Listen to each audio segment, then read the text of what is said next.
20 नवंबर 2024। अहमदाबाद में Adani green energy के सबसे बड़े ऑफिस में लोग रोजमर्रा की तरह काम में जम कर लगे हुए थे। गौतम अदानी तो आसमान में झूम रहे थे क्योंकि उनके लगभग 5,000 करोड़ बॉन्ड को अमेरिका में 3 गुना ज्यादा निवेशकों ने जो खरीदा था।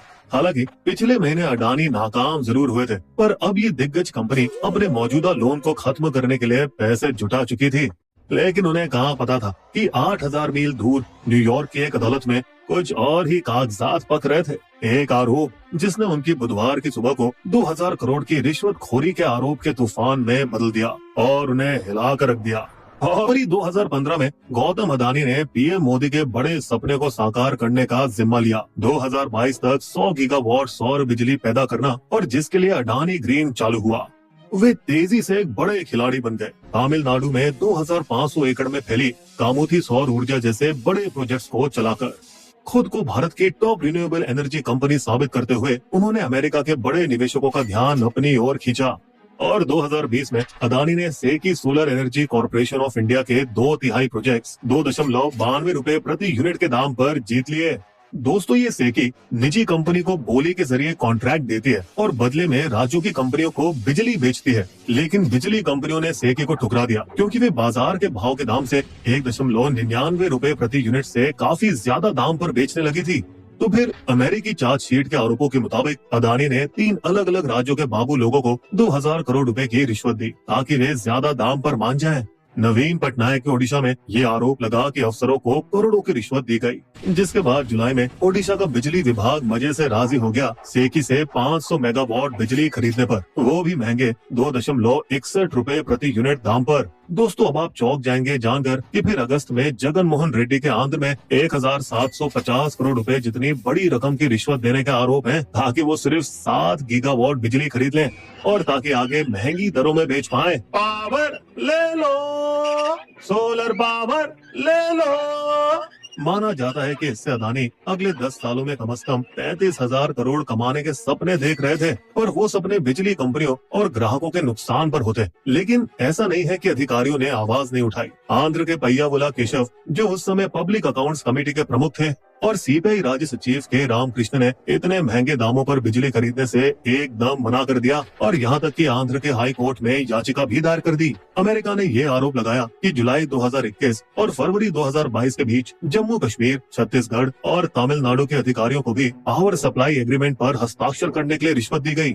उसी बीच अदानी ग्रीन अमेरिका में पूरे जोर लगाए हुए थे कि कैसे भी करके 6,500 करोड़ के ग्रीन बॉन्ड जारी हो जाएं। इस दौरान बाहर से तो ये ढोंग रचा कि पूरी तरह से वे कानून का पालन कर रहे हैं, जबकि असलियत में वे अमेरिकी कानूनों, धोखाधड़ी, निवेश घोटाला और रिश्वतखोरी की धज्जियां उड़ा रहे थे। लेकिन अदानी कथित तौर पर सिर्फ अपने लिए रिश्वत नहीं दे रहे थे, बल्कि वो थोड़ी रिश्वत कनाडा की एक भारतीय सहायक कंपनी एज्योर पावर की ओर से भी दे रहे थे, जिसने सेकी के सोलर प्रोजेक्ट्स का बाकी 1/3 हिस्सा जीत लिया था। हालांकि क्योंकि कनाडा वाले कैश में डील नहीं करते, इसलिए उन्हें कुछ और तरकीब चाहिए थी ताकि एज्योर अडानी कंपनी को पैसा वापस कर पाए। इसलिए माना जाता है कि एज्योर ने 2.3 गीगावाट एग्रीमेंट को सेकी के जरिए वापस अदानी को दिया, ये बहाना मारते हुए कि वो प्रोजेक्ट उसके बस का नहीं।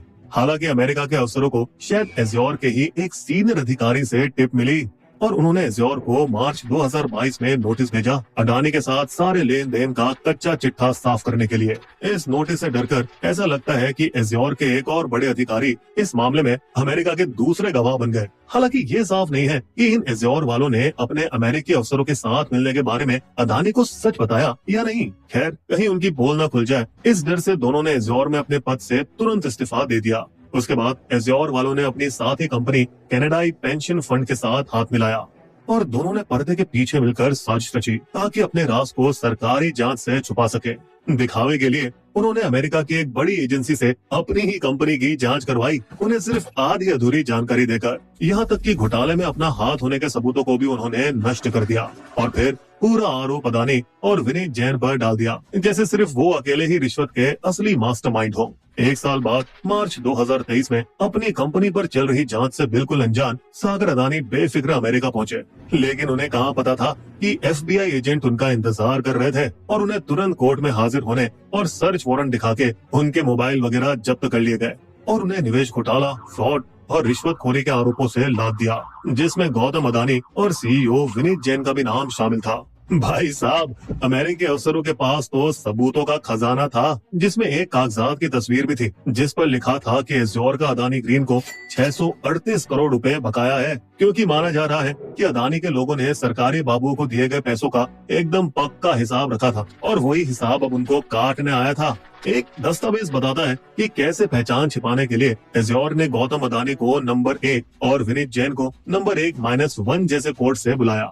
यहाँ तक कि जब ब्लूमबर्ग ने इस धमाकेदार घोटाले की कहानी छापी तो अदानी ने साफ साफ जांच से अनजान होने का दावा कर दिया और फिर निवेशकों को ईमेल भेजकर खबर को बेबुनियाद, दुर्भावना से भरी और अपमानजनक बताया। दोस्तों, अदानी परिवार के खिलाफ 2 मामले हैं। पहला, 4 धोखाधड़ी के आरोपों वाला आपराधिक मामला और दूसरा, अमेरिकी निवेशकों को गुमराह करने के लिए सिविल मामला।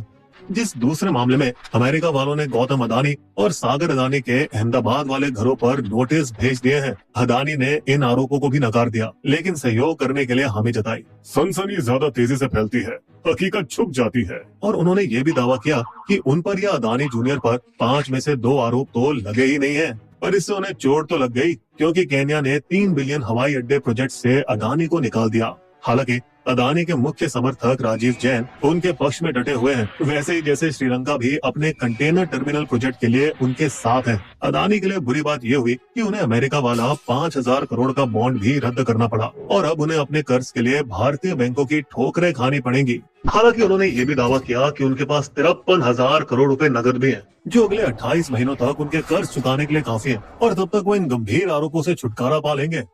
दोस्तों, अदानी पहले नहीं है। सीमेंस, ओरेकल और वॉलमार्ट जैसी कई दिग्गज कंपनियों को भी इसी तरह के आरोपों का सामना करना पड़ा है, पर या तो मामूली आरोप कबूल करके ये सारे बच गए या फिर जुर्माना भरकर मामले से बाहर निकाल दिए गए। इन सब के बीच में हमारी कांग्रेस, जो अदानी को फिर से आरोपों में घेरने वाली थी, उन्हें जल्दी समझ आ गया कि आरोप तो उनकी राज्य सरकारों और उनके सहयोगियों पर भी लगे हैं। खत्म, bye bye, tata, goodbye, गया। और चोट तो आंध्र की छवि पर भी लगी है, जिससे चंद्रबाबू नायडू को विदेशी निवेश लाने में मुश्किल हो सकती है। वहीं भाजपा सरकार अदानी के पीछे मजबूती से खड़ी नजर आ रही है और कह रही है कि ये सारे आरोप भारत की तरक्की को रोकने की साजिश है।